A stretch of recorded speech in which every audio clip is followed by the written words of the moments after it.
오늘 3월 21일이고요. 사도행전 저희가 연속으로 해서 12번째 시간으로 보게 됩니다. 저희가 지난주에 이 42절의 말씀이 가르침을 받아라고 이야기하고 있는데 이것이 왜 중요한지를 제가 설명을 드렸습니다. 초대교회의 상황입니다. 예수님께서 죽으시고 부활하시고 승천하셨습니다. 그리고 약속하신 대로 성령이 오셔서 그곳에 있던 사람들에게 많은 변화가 일어났지요. 그리고 그때 천하 각국에서 왔던 경건한 유대인들 약 3천여 명이 한꺼번에 회심하는 사건이 일어납니다. 그래서 그들에게 침례를 주고 정말로 바쁜 순간 중에 있었는데요. 그때 처음으로 했던 일이 뭐라고요? 사도의 가르침을 받았다라는 것입니다. 여러분, 이 가르침을 받았다는 것이 왜 중요한지를 제가 지난주에 설명드렸었는데요. 첫째로는 하나님을 떠난 죄인들은요, 배우지 않고서는 하나님의 뜻을 알 수가 없습니다. 우리가 죄는요, 신기한 게 배우지 않아도 잘하거든요. 특별히 어디 가서 따로 배운다든지 죄에 대해서 연구를 한다든지 죄를 연습한다든지 하지 않아도 죄인들은요 다 죄를 짓고 살아요. 그래서 우리는 하나님에게 배워야 하는 거예요. 저절로 하나님의 원리를 깨달을 수가 없죠. 여러분, 이건 너무나 당연한 것이, 보십시오, 우리는 유한한 인간입니다. 우리는 너무나 제한이 많고 지식이 부족한 내 안에 갇혀있는 인간이에요. 그런데 어떻게 내 힘과 내 노력으로 무한하신 신을 알 수가 있겠습니까? 그런데 많은 세상 사람들은 내가 열심히 해요. 내가 열심히 찾으려고 해요. 그거를 종교적인 용어로 구도활동이라고 합니다. 구도활동. 내가 뭔가 열심히 하면, 내가 열심히 지극정성으로 찾으면 저쪽에서 있는 저 존재를 내가 알 수 있지 않을까? 알아갈 수 있지 않을까? 여러분, 그걸 전문 용어로 뭐라고 하냐면 장님 코끼리 만지기라고 해요. 장님이 아무리 코끼리를 더듬어서 만진다고 한들 그 코가 전부이겠습니까? 그 발, 두꺼운 발이 그 전체겠어요? 아니라는 거예요. 우리는 하나님께 배워야 하는 존재입니다.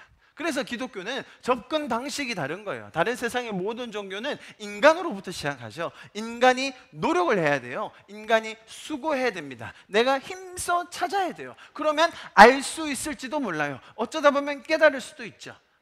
그게 득도라고 하든 뭐라고 하든 간에 뭔가 깨달음이 있을 때 그 깨달음이 있는 사람들을 또 쫓아가요. 여러분, 그 깨달음이 있는 사람이 콧구멍 하나 가지고 깨달았다고 하면 어쩔 건데요?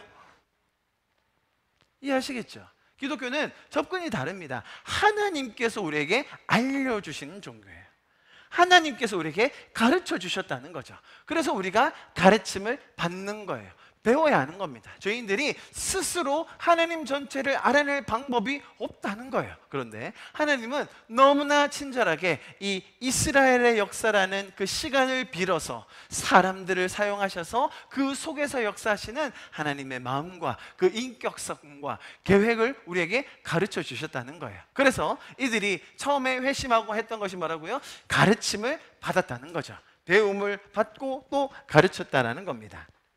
여러분, 거기에 더해서요, 가만히 있는 이 사람들을 이 세상이 그냥 두지 않습니다. 제가 지난주 에베소서 4장의 말씀을 소개해 드렸었는데요, 우리가 다 하나님의 아들을 보세요, 믿는 것과 또 뭐라고요? 아는 일에 하나가 되어야 된다는 거예요. 그래서 온전한 사람을 이루어 그리스도의 장성한 분량이 충만한 데까지 이르리니, 14절 우리 같이 한번 읽어봅니다. 시작. 이는 우리가 이제부터 어린아이가 되지 아니하여 사람의 속임수와 간사한 유혹에 빠져 온갖 교훈의 풍조에 밀려 요동하지 않게 하려 함이라. 세상은요, 이 간사한 유혹과 사람의 속임수, 또 뭐라고 합니까? 온갖 교훈. 여러분, 교훈이 나쁜 게 아니에요. 교훈은 좋은 겁니다. 풍조가 뭡니까? 파도라는 뜻이에요.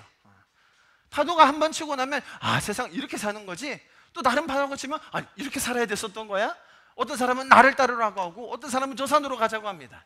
세상에 너무나 많은 이 교훈의 풍조들이 있다는 거예요. 그 속에는 속임수와 유혹까지 있는 거예요.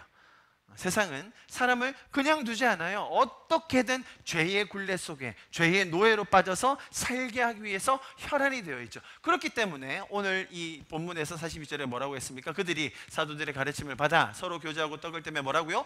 오로지 기도하기에 힘썼다. 오로지가 무슨 뜻이라고 했죠?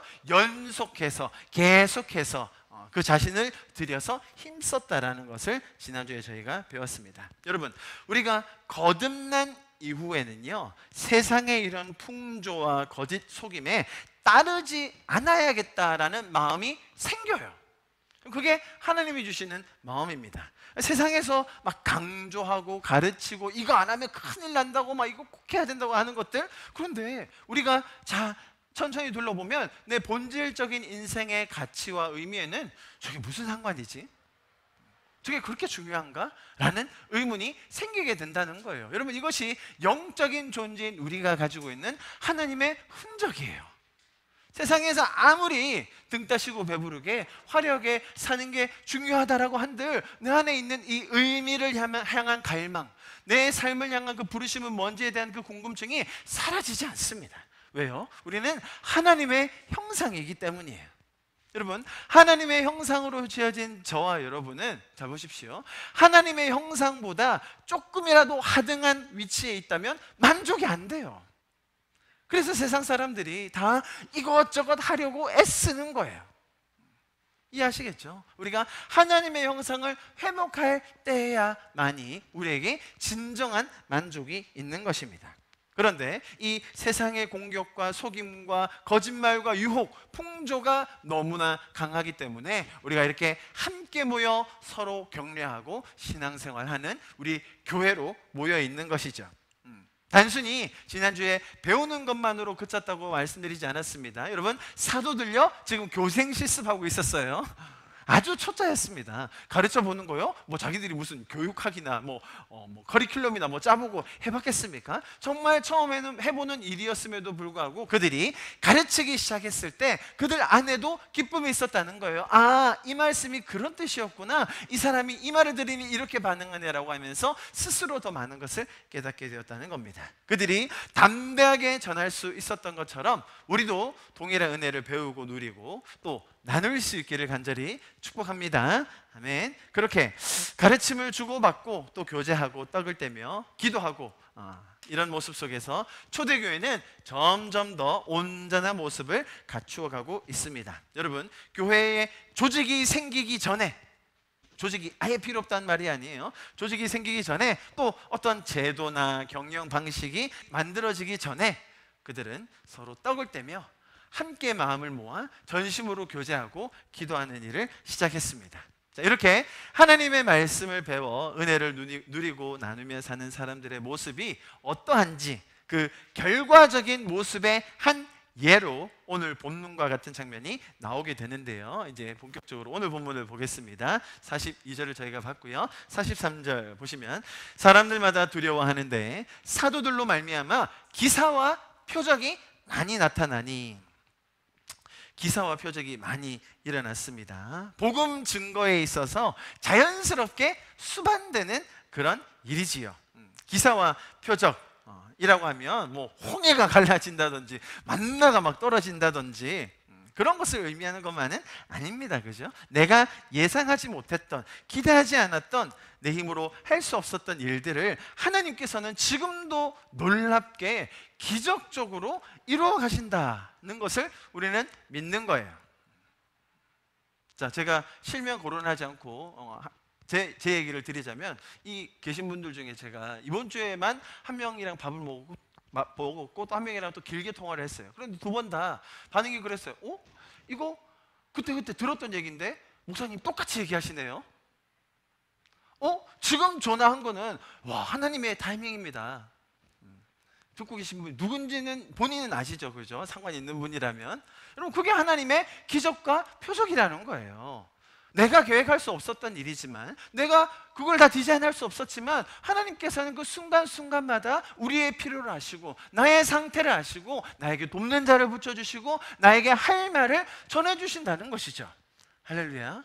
하나님이 우리를 인격적으로 사랑하신다는 이야기가 바로 이것입니다.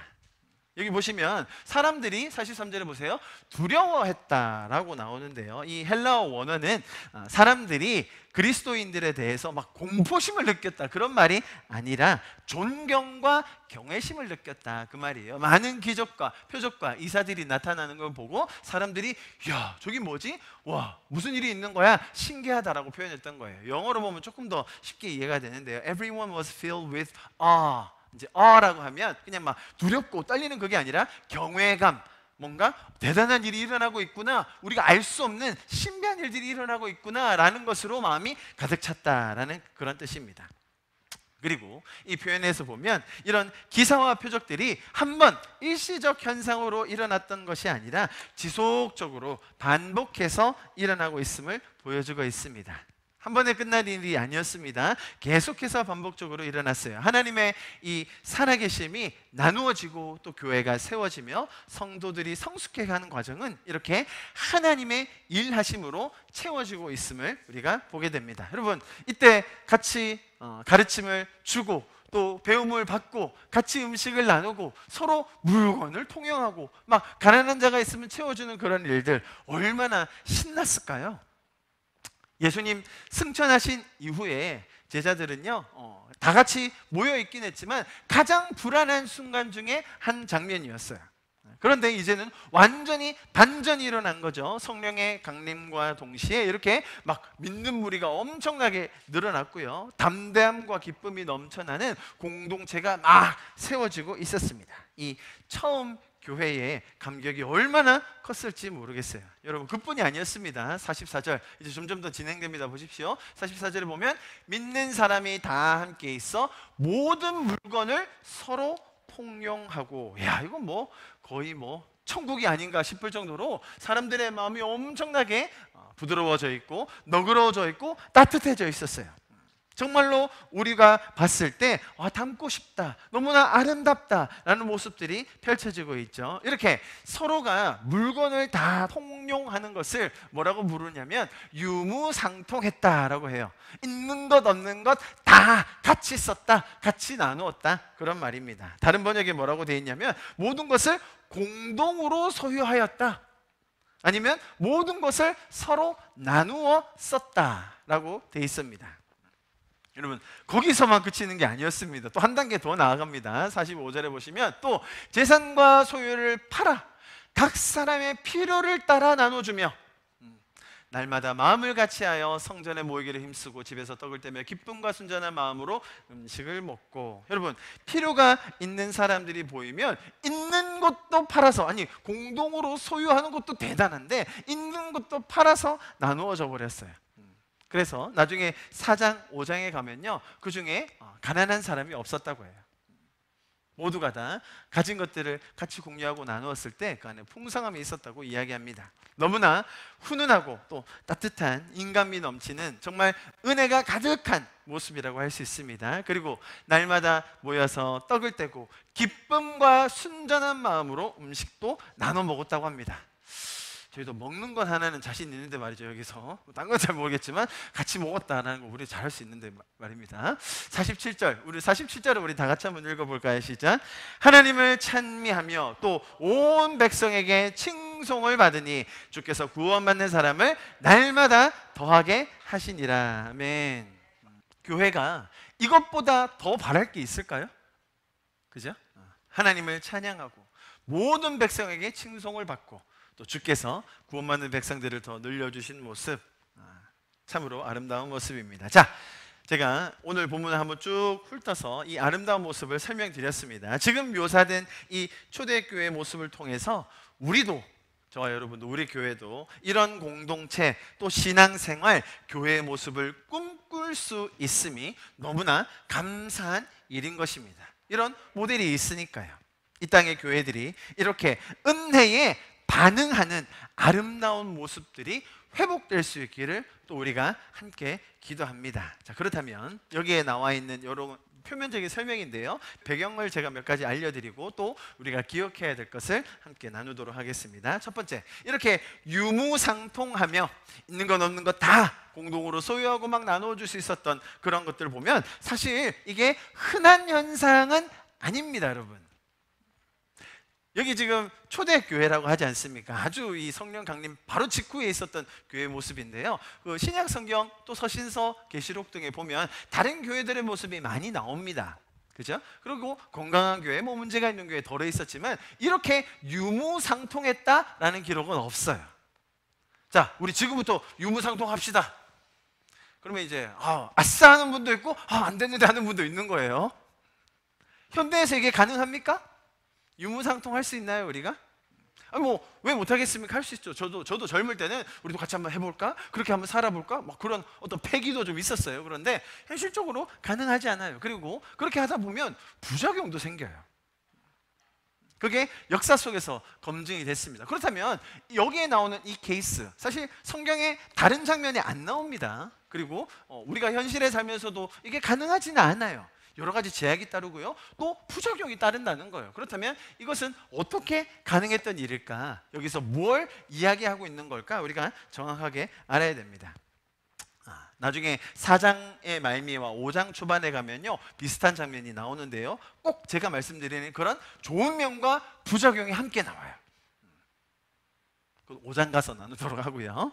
자, 이렇게 재산을 공유하고 또 약간은 극단적으로 나누는 모습은 이후 다른 교회에서는 나오지 않았다고 말씀드렸는데, 그렇다면 이때는 왜 이게 가능했을까라는 이유를 제가 두 가지 설명드리도록 하겠습니다. 첫 번째, 가치관의 변화인데요. 자, 여기에 모였던 이 3,120여 명의 사람들입니다. 지금 현재로서는, 그죠? 나중에 딱 5천 명도 또 확 돌아옵니다. 자, 그 정도 인원들이 모였을 때 대부분의 사람들이 누구라고 제가 설명드렸습니까? 천하 각국에서 왔던 경건한 유대인들이었던 것 기억하시죠? 그죠? 자, 지금 이 장소 예루살렘, 지금으로 말하면 팔레스타인 그쪽 지역 외에서도 많은 사람들이 임시로 왔는데, 제사 드리러 왔는데, 지금 이런 초대교회의 한 무리가 되어 이런 일들을 경험하고 있었다는 겁니다. 자, 그런데 이 팔레스타인 예루살렘 지역에 살지 않았던 그 타국에 살았던 사람들이 가진 독특한 믿음이 하나 있었거든요. 그게 뭐냐면, 나중에 그들이 믿었던, 유대인들이 믿었던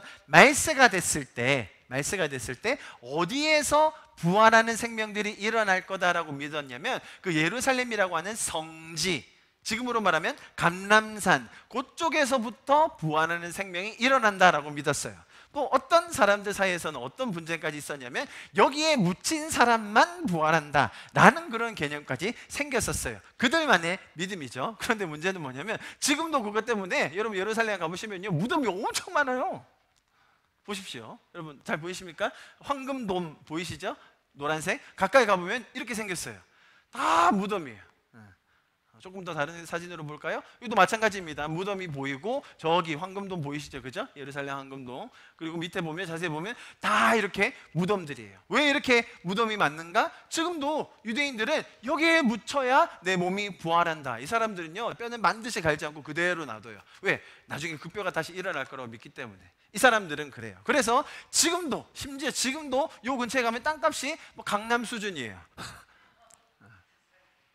뭐 강남과 얼마나 매치 되는지 모르겠지만 아무튼 땅값이 비싸다는 그 말을 드리는 겁니다. 지금도 그런 믿음을 가지고 있다는 거예요. 그래서 당시에도 마찬가지로 보세요. 예루살렘, 팔레스타인 지역이 아닌 다른 국가에 사는 사람들이 의외로 많은 수가 요 근처에 땅을 가지고 있었어요.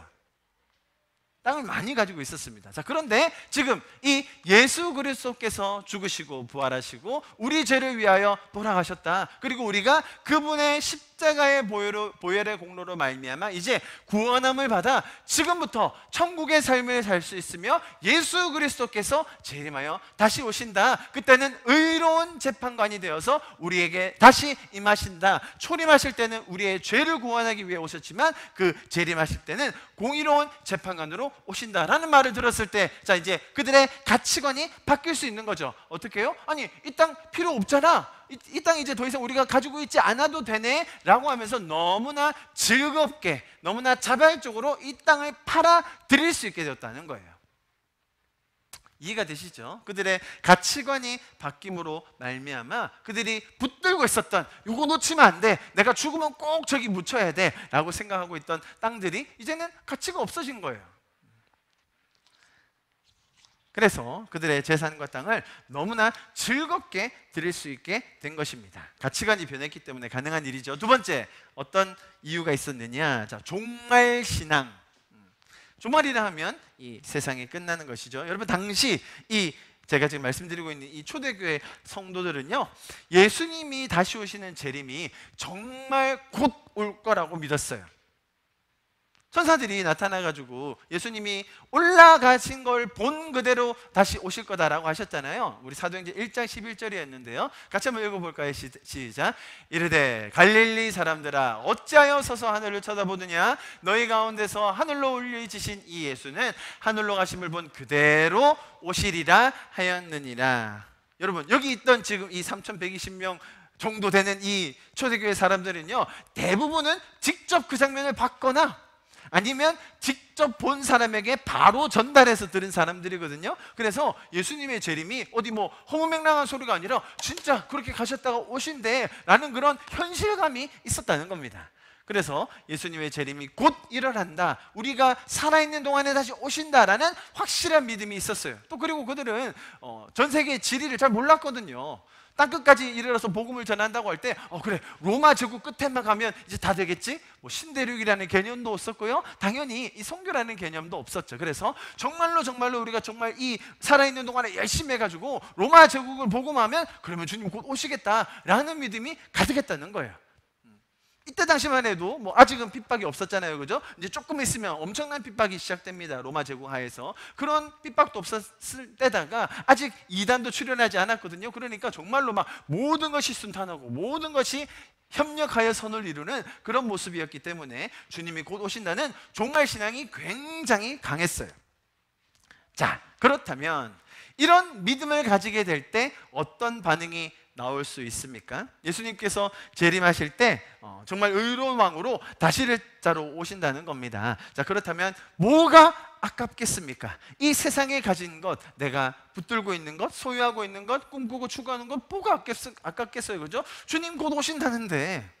그러니까 이들 마음에는 정말로 아무것도 아깝지 않게 기쁨으로 다 드릴 수 있었다는 거예요. 기꺼이 내어놓을 수 있는 담대함이 생기는 것이 당연합니다. 그래서 오늘 본문처럼 이 초대교회 성도들이 아낌없이 너무나도 기쁜 마음으로 가진 재산과 소유를 다 내어놓을 수 있었던 것입니다. 자, 오늘 본문의 이 모습이 참 아름다운 신앙의 한 면임과 함께 또 그렇게 성도들이 할 수 있었던 몇 가지 이유와 배경들을 제가 설명을 드렸습니다. 자, 그런데 여기서 놓치지 말아야 할 중요한 몇 가지 부분이 있습니다. 지금 이들이 죄인으로 죄적인 원리의 세상 속에서 살다가, 그죠? 이제 죄인으로 살다가 성령의 강림과 함께 새로운 피조물이 되는 아주 놀라운 경험을 했습니다. 제자들은 물론이거니와 각국에 흩어져 살던 그 유대인들이 또 주변에 있던 사람들이 이런 경험을 하면서 기쁨과 놀라움의 연속이었습니다. 내면이 변화되거든요. 내가 가지고 있던 생각들, 가치관들이 완전히 바뀌었거든요. 내가 그 정말 영원한 것에 대하여, 사후세계에 대하여, 또 진리에 대하여 궁금하고 갈급했던 것들이 다 해결이 된 겁니다. 너무나 놀라운 경험들이었죠. 또 예수님께서 가르쳐 주셨던 그 내용들, 예수님께서 보여주셨던 그 삶의 모습들이 이제 다 이해가 되고, 더군다나 십자가를 지심으로 내 죄가 사함을 받고 내가 이제 구원함을 얻게 되었구나, 내가 이제 성령님과 동행하며 천국을 살 수 있구나, 그리고 재림의 약속까지, 얼마나 놀라움과 감격이었겠습니까? 가르치는 자나 배우는 자나 너무나 신났을 겁니다.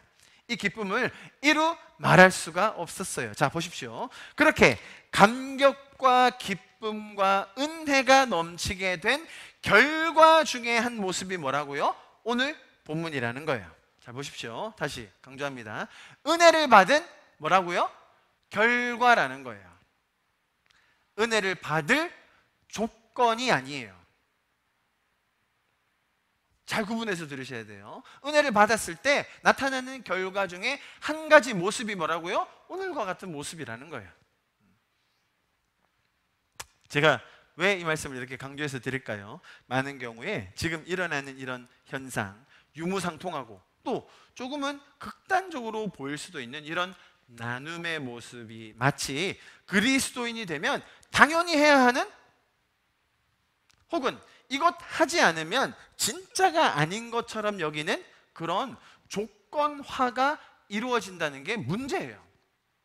자, 제가 그래서 지금 초반에 너무나 아름다운 모습, 우리가 담고 싶은 모습, 우리가 또 기도하면서 추구해야 되는 교회의 모습 중에 하나로 우리가 취했습니다. 그죠? 그러나 이것을 가지고 조건화하면 문제가 생겨요. 그런데 너무나 많은 경우에 그걸 요구를 해요. 이렇게 은혜를 받아서 내가 아낌없이 이웃을 위해서 섬길 수 있다는 것, 얼마나 가치 있고 고귀한 일입니까? 주님이 다시 오심을 바라며 세상의 많은 것들을 미련 없이 드릴 수 있다는 것, 참으로 숭고한 일이 아닐 수 없습니다. 아멘. 그런데 이것이 마치 어떤 수준에 이르기 위한 통과의식처럼 여겨지거나 이렇게 하지 않는 자들을 정죄, 판단, 심지어 처벌하는 것은 또 한 번 은혜를 은혜되지 못하게 하는 죄적인 방식임을 잊지 말아야 합니다. 여러분, 만약에 정말로 예수 믿게 되면 재산 한번 다 털어야 돼, 유무상통하고 다 갖다 바쳐야 돼 라는 것이 정말로 중요한 가치였다면 예수님께서 얘기하셨을 거예요. 이런 것이 정말로 중요한 기독교의 가치였다면 예수님이 분명히 이 부분을 짚고 넘어가셨을 텐데, 주님께서는 그런 것을 가르쳐 주시기보다는 오히려 예수님께서는 이런 영적인 영원한 가치를 이 땅에서 살면서 더 풍성히 하라고 하셨습니다. 모든 것이 다 의미 없고 허무한 것이니 그냥 손 털고 정리해라, 이런 말씀을 하지 않으셨다는 거예요. 잘 구분해서 들으셔야 됩니다. 예수님 공생애 때 조금 요것과 비슷한 내용의 이야기가 있긴 합니다. 바로 삭개오 이야기인데요, 여러분 잘 아시는 내용일 겁니다. 누가복음 19장에 삭개오 이야기가 나옵니다. 보십시오. 8절. 삭개오가 서서 주께 여짜오되 주여 보시옵소서, 내 소유의 절반을 가난한 자들에게 주겠사오며 만일 누구의 것을 속여 빼앗은 일이 있으면 네 갑절이나 갚겠나이다. 예수께서 이르시되 오늘 구원이 이 집에 이르렀으니 이 사람도 아브라함의 자손이미로다. 인자가 온 것은 잃어버린 자를 찾아 구원하려 함이라. 자, 여기서 나오는 삭개오라는 인물의 특징 알고 계십니까? 세리장이었습니다. 세리 중에서도 장이었어요. 많은 사람들의 지탄과 비난, 모욕과 멸시를 받는, 자기는 돈 많이 벌겠지만 자기 민족 등쳐먹고 사는 그런 세리 중에서도 장이었습니다. 그것만 했으면 또 욕 한 부분만 듣고 말 텐데요, 키가 너무 작았어요. 사람들이 볼 때 아주 그냥 외모로 놀리기 딱 좋았죠. 그러니까 이 삭개오의 자존감이 얼마나 낮았겠습니까? 돈 많이 벌면 뭐예요? 사람들의 멸시와 조롱받으면서 아주 그 놀림받으면서 아무도 날 좋아하지 않는 그 상황에서 예수님이 먼저 그를 기억해 주시는 거예요. 인격적으로 불러주시는 거예요. 그 나무에 올라가 있는 삭개오에게 내려오라. 내가 오늘 너희 집에 가서 묵겠다. 저희 집에요? 아무도 절 좋아하지 않는데요? 아무도 절 반기지 않는데요? 저는 갈급함이 있어서 나도 만나고 싶어서 나무에 올라가긴 했지만 내 이름을 하세요? 라는 만남이 이루어진 거예요. 구원함이 거기서 일어난 것이죠. 자, 그때 삭개오의 반응이 뭐였습니까? 일단 자기 재산 절반을 턴대요. 그리고 내가 부정적으로 받아 취한 것이 있다면 4배씩 갚겠습니다. 자, 여러분 보십시오. 이것도 마찬가지라는 거예요. 이런 일들을 해야 구원을 받는다든지 이런 것들을 먼저 드려야 은혜를 얻는 것이 아니라 우리가 은혜 받은 자들이 할 수 있는 반응으로 삭개오 얘기가 나왔다는 거예요. 오늘 초대교회 본문도 마찬가지라는 것입니다. 이것을 조건화해서, 예를 들어 장로가 되려면 교회의 일정 금액 이상을 헌금해야 된다고 이야기하는 교회가 꽤 많죠. 그러다 보니 장로를 하는 것은 신실한 사람이 아니라 돈 있는 사람들이 하게 되는 거죠. 그 돈 어떻게 냅니까? 가난한 사람들이. 잘못된 거예요. 어떤 선교단체는요 제가 선교단체를 비하하자는 게 아니라 제가 있었던 선교단체가 두 번째로 빡센 단체였거든요. 근데 여기보다 한 단계 더 높은 빡센 선교단체가 있었어요. 저희도 아주 나름 빡세게 지냈는데 1,000원이 아까워서 그냥 우리 간사님들 차 못 타고 걸어다니고 그랬거든요. 되게 아주 빡세게 살았습니다. 근데 저희보다 한 단계 더 높은 단체가 있었으니 여기는요, 간사가 되려면 자기 명의로 된 모든 통장의 잔고를 영원으로 만들고 들어가야 돼요. 일단 베이스 기본이 그거예요. 세상에 이 쪼잔한 거 가지고 말이야, 주님 사역하겠다고 싹 정리하고, 그게 아니 시작점이에요. 시작점. 그래서 거기는 다 공동체 생활, 다 털고 왔으니까, 그 단체 대표님을 옆에서 많이 뵀는데요, 아주 유명하신 분이거든요. 한국에서 유명하기로 둘째가라면 서러운 아주 유명한 분이신데, 선교사님이신데, 집회에 가서 제가 몇 분 뵀어요. 딱 그 집회에 가면 설교를 하면 이제 사례비를 드립니다. 설교에 감사하다고. 그 얼마인지 안 보세요. 그냥 봉투 딱 주잖아요. 그러면 딱 적어요. 헌금 가져가. 던져버려요. 유명했습니다. 그게 기본인 거예요. 기본. 그거 안 하면 같이 할 수도 없는 거예요. 아예. 그거 안 하는 자들은 하나님 나라를 위해서 섬긴다? 웃기지 마쇼. 약간 좀 그런 분위기예요. 그런 분위기. 얼마나 빡센지. 자, 제가 무슨 말씀을 드리는 겁니까? 여러분, 이게 너무나 아름다운 모습, 너무나 우리가 닮고 싶은 모습입니다. 그죠? 우리가 서로 정말로 필요를 보고 같이 나누고 섬기고 이웃을 돌보는 것. 그런데 그것이 조건화된다든지 혹은 남을 판단하는 기준이 된다든지 정죄한다든지 심지어 처벌까지 한다면 이것은 은혜가 은혜되지 않는 거예요. 제가 남 얘기할 수 없으니까 제 간증하자면요, 저도 뭐 사역자로 오래 살았지 않습니까? 처음에 아주 적은 봉급으로 열심히 살았습니다. 제가 진짜로 월급 많이 안 될 때요 10에 3조를 드렸어요. 대단하죠? 10에 3조. 얼마 받지도 않았는데요, 제가 10에 3조를 드렸거든요. 왜 그랬는지 아세요? 어떤 선교사님 와가지고 자기가 10에 2조를 드린대요. 그러면서 얼마나 자랑을 해야 되는지 제가 열받아가지고 난 10에 3조 해봐야지. 꽤 오래 했습니다. 제가 그것도 일부러 익명으로 이름 안 적어. 주님 나라를 위해서. 제가 그때부터요 얼마나 많이 정죄하고 다녔는지 몰라요. 마음속으로 저 사람 10에 1조 할까? 나 정도는 살아요. 주님의 종이라고 할 수 있죠. 어디 제 마음에 평안이 없더라고요. 자랑과 제 속에 혼자 아무도 모르는데 혼자 자랑하고 혼자 정죄하고 다녔어요. 여러분, 10에 3조 드리는 게 좋은 겁니까? 나쁜 겁니까? 그 사람이 받은 은혜가 있고 그 사람이 정말로 하나님의 그 은혜를 주심에 감사하고 이웃을 더 섬기기 원할 때 웬들 못 드리겠어요. 할렐루야. 여러분, 지금 대한민국의 이 교회가 이만큼 세워진 거요, 우리 부모님 세대 어르신들의 섬김이 없이 가능하지도 않았어요. 여러분, 우리 젊은이 세대는 그걸 배워야 합니다. 잘 몰라요. 젊은 세대들은 이게 어떤 의미인지 몰라요. 집을 담보 잡아서 돈을 빌려가지고 교회 건축으로 냈다는 게 이 젊은 세대들은 이해를 못해요. 정말로 그 정도의 열심이 있었거든요. 내가 사랑하는 교회를 위해서, 내가 정말 목숨 걸고 섬기고 싶은 이 교회를 위해서, 하나님 나라를 위해서 정말로 기쁨으로 많이 하셨습니다. 산 증인들 여기 다 계십니다. 그런데 그것이 조금이라도 잘못 나아가서 자, 초대교회 모습이 이렇지 우리도 다 이렇게 살아야만 되는 겁니다 라고 강요하는 순간, 조건화하는 순간, 이것을 마치 어떤 자격으로 갖추는 순간 은혜가 은혜되지 않는다는 거예요. 우리가 그것을 기억해야 됩니다. 여러분, 이 조건화에서 한 단계 더 나아가면 이것을 제도로 만들어버리는 시도가 나옵니다. 그 대표적인 예가 공산주의입니다. 아예 사람들이 못 가져버리게 만들어버리는 거예요. 그냥 처음부터. 여러분, 이게 먹히는 시대가 있었어요. 그게 언제입니까? 사람들이 너무 부정부패로 비리로 재산을 너무 많이 축적하고 소수의 사람들이 그 부를 누리게 되니까 아니 이럴 바에 우리가 사회를 혁명해가지고 다 같이 똑같이 일하고 다 같이 똑같이 분배받아서 우리 공평하게 삽시다. 그러면 유토피아가 일어날 겁니다. 여러분, 구소련에서 많은 지식인들이 거기에 동의했습니다. 정말로 그것이 옳게 보였어요. 이렇게 하면 천국이 이루어질 수 있겠다라는 것에 다 동의했던 지성인들, 크리스천이 많았어요. 결과적으로 어떻게 됐습니까? 교회는 싸그리 무너졌고 목사님들은 다 순교당했어요. 종교가 그곳에 설 자리가 없었던 것이죠.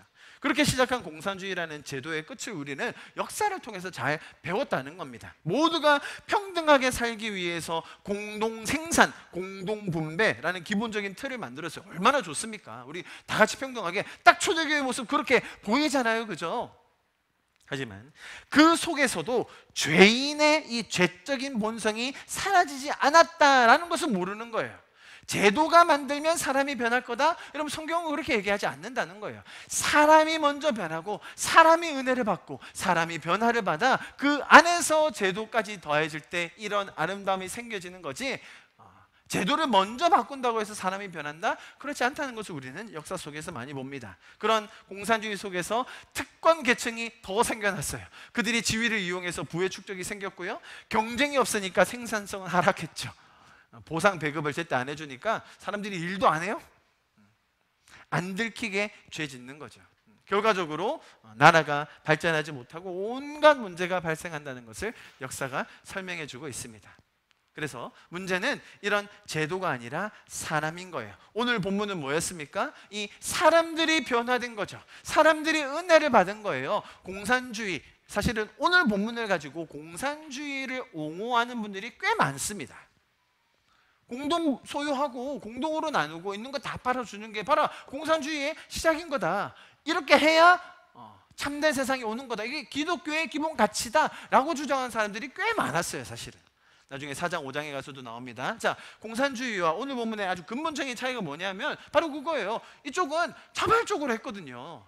누가 시키지 않아도 했거든요. 내가 기쁨으로 했다는 겁니다. 그것이 아름다운 거예요. 그런데 이것을 제도화하면 어떻게 됩니까? 그러면 사람들을 정죄하게 된다는 거예요. 판단하게 된다는 거죠. 강요하게 되는 거예요. 그러면 반드시 부작용이 나와요. 초대교회에서도 그 모습이 곧 나올 거예요. 이렇게 자연스럽게 기쁨으로 자발적으로 할 수 있었던 일을 우리가 제도화한다든지 형식화한다든지 조건화하면 안 되는 거예요. 여러분, 제가 사실 지금 우리 상황과 그게 그렇게 중요하다고 이렇게 오랜 시간 동안 오늘 한 본문 그것만 가지고 하냐? 여러분, 이것이 우리의 신앙에서 너무나 중요한 것이 이유가 뭐냐면 우리가 하나님의 은혜를 받았을 때 그 은혜를 자유롭게 나누고 자발적으로 나누고 기쁨으로 섬길 수 있는 건 그것이 우리 안에도 풍성해져야 합니다. 그것을 인위적으로, 사실 여러분, 교회가 그것들을 인위적으로 조건화하고 혹은 사람들에게 은근히 강요하게 되면 사실은 그 안에서 막 조직이 생기고요, 서열이 생기고요, 사람들이 그 안에서도 또 높은 자리를 차지하고 싶어하고 그걸 통해 인정받고 싶어하는 그런 심리가 생겨요. 여러분, 그게 별것 아닌 것 같지만 굉장히 죄적인 마음으로 교회 안에 좀을 먹게 하고 이 교회의 근본 은혜 원리의 자체를 무너뜨린다는 거예요. 그렇기 때문에 우리가 이 원리를 잘 기억하고 단순히 이런 한 가지의 현상뿐만 아니라 우리가 신앙생활하는 많은 부분에 있어서 이런 은혜의 원리, 은혜를 받은 사람이 변하는 원리를 우리가 반드시 기억하고 함께 신앙을 해가는 것이 너무나 중요한 것입니다. 이해하시겠죠? 자, 그래서 이런 사람의 자발적인 기쁨과 감격으로 인하여 나타나는 반응, 결과로서의 본문을 우리가 보고 있다는 것을 꼭 기억하셔야 되겠습니다. 여러분, 종말, 아까 제가 말씀드렸던 첫 번째로는 가치관의 변화가 있었고 두 번째로는 종말 신앙이라고 말씀드렸는데요, 종말 신앙도 마찬가지예요. 두 가지 면이 다 있어요. 이것을 우리가 정확하게 배워야 돼요. 여러분, 예수님은 다시 오십니다. 종말이 있습니다. 할렐루야. 우리가 믿는 신앙에서 예수님이 다시 오시고 종말이 있다는 걸 우리가 모두 다 믿고 알아요. 자, 종말이 뭡니까, 여러분? 뭐가 끝나는 거잖아요. 종말, 끝나는 거. 뭐가 끝나는 거예요? 세상이 끝나는 겁니까? 우리의 인격성이 다 말살되고 세상도 아예 끝장나는 게 종말인가요? 그렇다면 뭐가 끝나는 것이 종말입니까? 성경이 말하는, 예수님이 우리에게 가르쳐 주신 종말이라는 것은 죄가 끝나는, 죄가 완전히 설 곳을 잃는 죄의 종말이 우리가 믿는 종말이에요. 죄가 완전히 소멸되어 의로운 재판장 되신 하나님께서 완전한 공의와 정의로 이 땅을 다스리실 그 새로운 날을 기대하고 소망하고 있습니다. 그래서 이 땅에서의 지금 현재의 삶이 조금 불편할 수도 있죠. 때로는 억울할 때도 있어요. 괴로움이 따른다 할지라도 더 큰 은혜를 우리는 이미 맛보았기 때문에 또 더 놀라운 사랑을 경험했기 때문에 내 욕망과 내 안위만을 따르는 것이 아니라 이웃을 사랑하고 또 하나님을 섬기는 그 일에 내 자신과 내가 가진 것들을 드리며 섬길 수 있게 된 거예요. 자, 이것이 건강한 종말적인 신앙이에요. 종말이 있다는 것을 우리가 기억하고 또 그 은혜에 감사하며 이 땅의 삶이 전부가 아닌 것을 기억하고 살 수 있는 것. 자, 그런데 이것을 동일하게 죄적으로 적용하거나 조건화하면 안 된다는 겁니다. 이 사람들 봐라, 저렇게 살았지 않냐? 우리도 곧 오실 예수님을 보고 이렇게만 살아야 돼. 종말이 있으니까 아유, 지금 가진 건 뭐가 그렇게 중요하냐? 다 갖다 바치고 다 희생하고 그냥 그날만을 위해서, 그날 받을 것만을 위해서 앞으로 전진! 그렇게 무작정 공격적으로만 살다 보면, 잘 보세요, 신앙의 본질적인 인격적 관계가 상실이 돼요. 한 가지 프로젝트, 어떤 종말이라는 이 프로젝트를 이루기 위한 도구로 인간이 전락하게 돼요. 하나님은 우리를 인격적으로 한 명 한 명 사랑하셔서 그 안에 하나님이 디자인하신 그 완전한 디자인을 이루기 원하시고 또 종말에 이르기까지 우리의 영과 혼과 몸이 강건하여서 그날을 맞이하기를 원하십니다. 그런데 마치 우리는 어떤 인격성도 없이 그것 다 배제된 채 그 프로젝트를 이루기 위한 도구로 전락해버릴 수 있다는 게 또 종말신앙의 부작용이라는 거예요. 제가 지금 두 가지 면들이 다 있다는 것을 반복적으로 설명드리고 있는 겁니다. 복음과 은혜 안에서 누릴 수 있는 이 풍성함을 잊은 채 이렇게 종말을 위한 도구로 전락하면요, 악으로 깡으로 내가 막 더 헌신해서 나중에 더 큰 면류관 받아낼 테야 하는 이 자기의 경쟁 심리가 아주 장난이 아닙니다. 웃으시는 분 무슨 말인지 아는 거예요. 신천지가요 보통이 아니거든요. 나중에 63빌딩 내 거야 이러면서 우습게 들리시죠? 거기 가면 정말 살벌합니다. 63빌딩을 얻으려고요 나중에. 정말로 그래요. 단순히 신천지라는 어떤 우리가 다 알게 된 이단적인 교리를 가진 단체뿐만 아니라 일반 교회들에게도 이것이 너무나 프로젝트화되고 조건화되고 인격성을 말살한 채 진행이 되면 이런 부작용이 나온다는 거예요.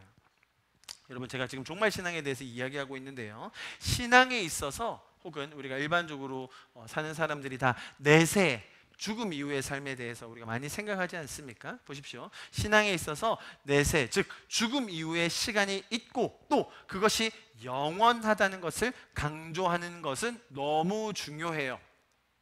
여러분, 죽음 이후의 삶이 있습니다. 죽음 이후에 모든 것이 다 끝나는 게 아니에요. 소멸되어 우주의 먼지로 사라지는 것이 아닙니다. 우리는 영적인 존재이기 때문에, 하나님의 그 영을 가지고 있는 자들이기 때문에 우리는 영원한 시간을 거하게 될 겁니다. 그래서 우리가 영원을 갈망하고 예배하는 그런 DNA가 있는 거예요. 자, 그것이 중요한 만큼 지금 내가 구원받아서 하나님과 누리는 또 더 많은 이들에게 나누게 되는 은혜의 소중함을 성경은 항상 강조하고 있다는 거예요.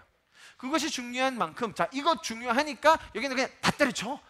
남편이고 아내고 그냥 다 버리고 그냥 저기만을 위해서 살아라고 예수님이 얘기하지 않으셨다는 거예요.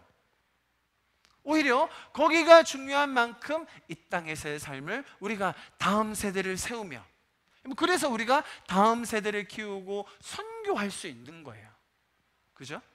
만약에 저기만 중요하다면 사실은 살아야 될 이유가 또 별로 없을 수도 있어요. 내가 이 땅을 열심히 살아야 될 이유 별로 없어 보여요. 종말신앙이 너무 강조되면요. 잘 들어보십시오. 우리는 그리스도의 보혈의 공로로 말미암아 지금 천국을 먼저 맛보고 경험할 수 있는 자들이 되었어요. 그리고 그 은혜를 더 나누면서 풍성함 가운데 궁극적인 천국의 연속을 살아가게 되는 성도들이라는 거예요. 여기서 삶 딱 끝내면 야 천국 입성이 아니라 지금의 이 천국의 삶을 누리는 것이 결국은 영원히 이어진다는 것이죠. 여러분, 그것이 건강한 종말론적 신앙이며 기독교의 교리라는 겁니다. 이해하시겠죠? 앞으로 올 약속이 있기 때문에 지금 하는 것들은 등한시하고 그렇게 하지 않는 자들을 정죄하는 그런 성숙하지 못한 신앙을 우리가 잘 구별해야 하는 거예요. 여러분, 제가 말씀드렸듯이 종말이 있음을 알기 때문에 우리는 우리의 다음 세대 자녀들을 하나님의 가치관대로 잘 길러낼 수 있는 거예요. 그죠? 또 우리가 가진 더 많은 재정과 에너지를 들여서 많은 나라들을 섬기는 선교의 일에 동참할 수 있게 된 거예요. 여러분, 이것이 종말 신앙의 건강한 자세예요. 우리 교회가 건강하게 또 균형 잡힌 신앙을 통해서 다음 세대들을 정말로 아름답게 세울 수 있는 교회가 되기를 간절히 기도합니다. 또 하나님께서 이 땅에서 우리에게 주신 그 이웃들을 먼저 우리가 사랑하고 또 섬기는 특권을 더 누리며 또 그것이 많은 나라에게까지 흘러갈 수 있는 영광을 함께 볼 수 있기를 간절히 바랍니다.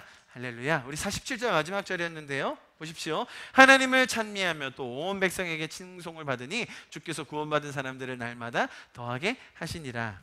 제가 오늘 설명드린 이것들이 잘 적용되면 좋을 텐데, 초대교회가 하나님을 찬양함과 동시에 보세요, 주변에 많은 백성들, 사람들에게 칭송을 받았다고 하지 않습니까? 이것을 또 많은 분들이 이렇게 해석을 하세요. 제가 읽어드릴게요. 유무상통의 삶을 살았기 때문에 초대교회가 칭송을 받았고, 오늘날 그리스도인들은 세상으로부터 비난을 받는데 그것은 물질에 관한 한 세상 사람보다 더 이기적이고 탐욕적이기 때문이다 라고 한 분이 이렇게 설명을 하셨습니다. 과연 그럴까요? 이들이 칭송받은 이유가 유무상통하고 재산을 나눠주는 것 때문이었습니까? 뭐 그런 면이 없다고 할 수는 없을 거예요. 분명히 그런 모습이 보였을 거예요. 정말 서로 나누고 필요한 자를 다 섬기고 그 안에 가난한 자들이 없다는 것, 신기한 현상이죠. 자, 그러나 이렇게 접근하는 것 또한 어떤 부분을 강조하는 거냐면 인간의 노력이 강조돼요. 은혜를 받은 자들이 했던 반응, 결과의 모습을 통하여 사람들이 칭송을 했다는 것이 아니라, 봐라, 우리가 이렇게 노력을 해야 물질에 대해 완전히 청렴하여져야만 칭송을 받는다, 우리가 유무상통하는 정도의 재정관을 가지고 있을 때 사람들이 우리를 칭송한다. 아니에요, 여러분. 유무상통 정말로 잘해가지고 그 안에 아무런 사유재산이 없고 다 서로 공동 소유하며 가진 걸 다 팔아서 교회에 바친다. 이제 그러면 어떻게 돼요? 손가락질 받아요. 이단이라고. 저기 이상한 단체 아니야? 재산을 다 팔아서 다 갖다 준대. 그리고 자기들끼리 다 나눈대. 사람들이 그걸 보고 칭송하는 경우가 간혹 있거든요. 그게 언제인 줄 아세요? 서로 판 물건이 나한테 콩고물이 떨어지면 그러면 칭송할 거예요. 그게 아니라 서로 판 물건을 자기 안에서 막 나누고 공유한다? 분명히 사람들이 저기 신학이 이상하다, 이단 아닌가? 이상한 단체 아닌가? 의심하게 될 거예요. 자, 제가 지금 무슨 말을 하는지 아시겠죠? 단순히 재산을 공유하는 것 때문에 이들이 칭송을 받았다? 아니라는 거예요. 보십시오. 하나님이 이들을 구원하셨어요. 그럼 구원이라는 이 사건, 이 십자가의 보혈로 말미암아 나의 가치관이 바뀌게 되는 것, 이 땅의 삶이 끝인 줄 알았는데 종말의 신앙을 가지게 되고 내 영혼이 깨어서 살아서 이제 하나님과 소통하고 하나님과 동행하며 그분과 함께 동행할 수 있는 그 놀라운 삶, 그걸 보니까 정말로 내가 받은 은혜가 너무 고마워서 이웃을 섬기고 교회를 세우고 정말로 많은 사람들을 섬길 수 있게 된 그 특권, 그 놀라운 기쁨을 우리가 함께 나눌 때 그 안에 교회가 건강하게 세워지고 그 안에 가난한 자들이 없으며 그 안에 시기 질투가 없고 조직으로 운영되는 것이 아니라 하나님의 은혜가 그곳을 주관하고 다스리게 되는 것, 자, 그 모습을 볼 때 저 사람들은 어떻게 저렇게 할 수 있지?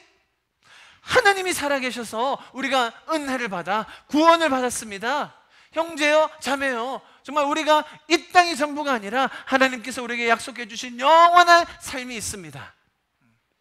그렇게 나누는 모습을 보며 여러분, 백성들이 칭송하게 됐고, 자, 그 다음 표현 보세요. 뭐라고 합니까?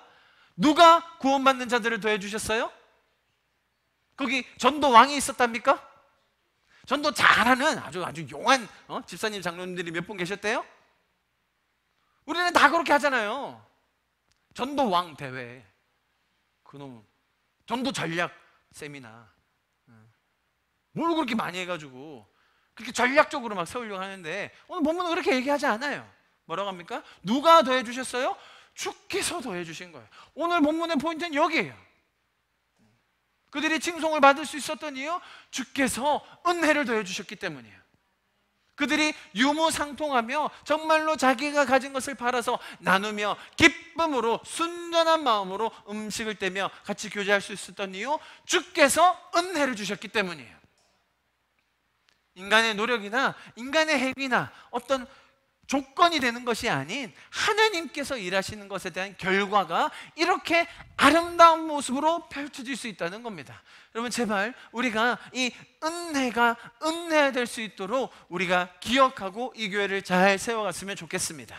어떤 것도 조건화되지 않고 비판과 정죄의 기준이 되지 않으며 우리 안에 그 은혜가 풍성하여져서 그것을 나눌 수 있는 교회가 되기를 간절히 기도합니다.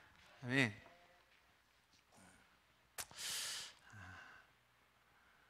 우리가 받은 은혜를 먼저 누리고 나눌 수 있는 자들이 되었다는 것이 너무 감사합니다.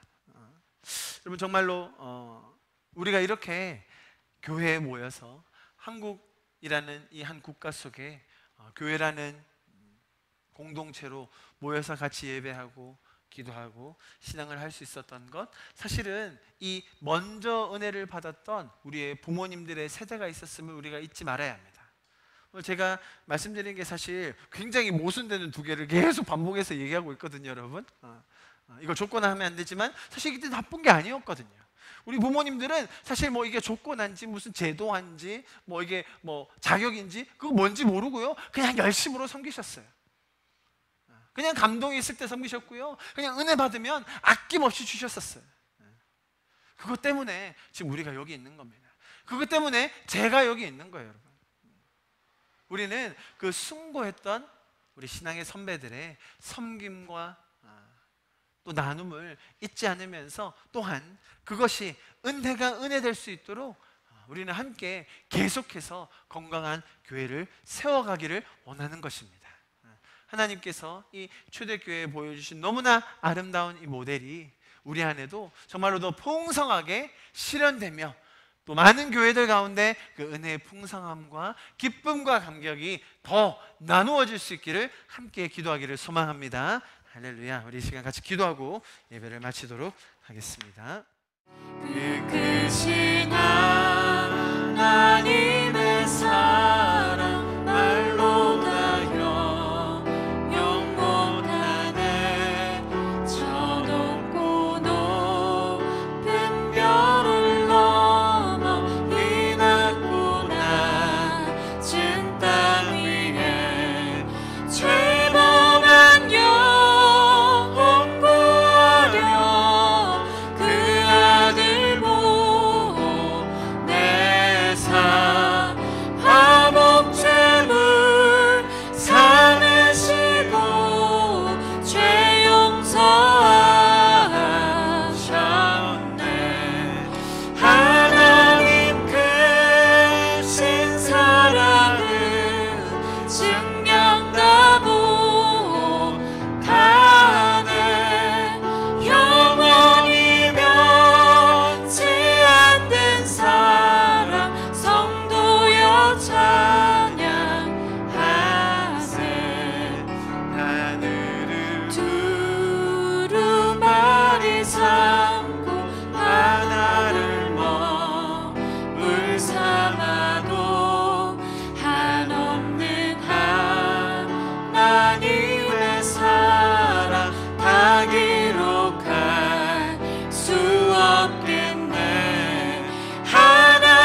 주님 날마다 우리의 삶 가운데 기적과 표적으로 우리를 인도하여 주시고 우리를 인격적으로 아셔서 내 필요와 내 간구와 내 원함을 너무나 잘 아시는 주님, 오늘도 우리의 기도에 신실하게 응답하여 주시고 또 들어주시고 인도하여 주시고 주님 참으로 감사를 올려드립니다.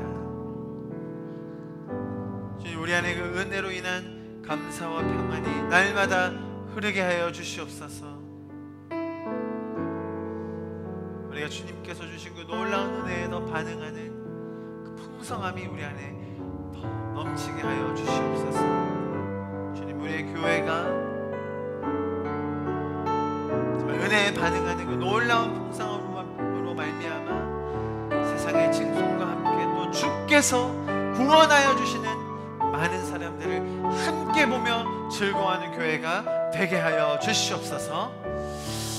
이제는 우리 주 예수 그리스도의 그 무한하신 은혜와 하나님 아버지의 그 인격적이시고 날마다 우리의 삶에 역사하여 주시는 그 놀라운 일하심과 성령님의 감화 감동 충만하게 인도하여 주시는 그 살아계신 역사가 지금 이 시간 주님 앞에서 그 은혜에 감사하며 그 은혜를 은혜되게 하기 위하여 이 교회에 모여 함께 예배하고 기도하는 우리 성도들 한 명 한 명, 가정과 학교와 사업과 학업 모든 분야 위에 지금부터 영원히 함께 하시기를 간절히 기도하옵나이다.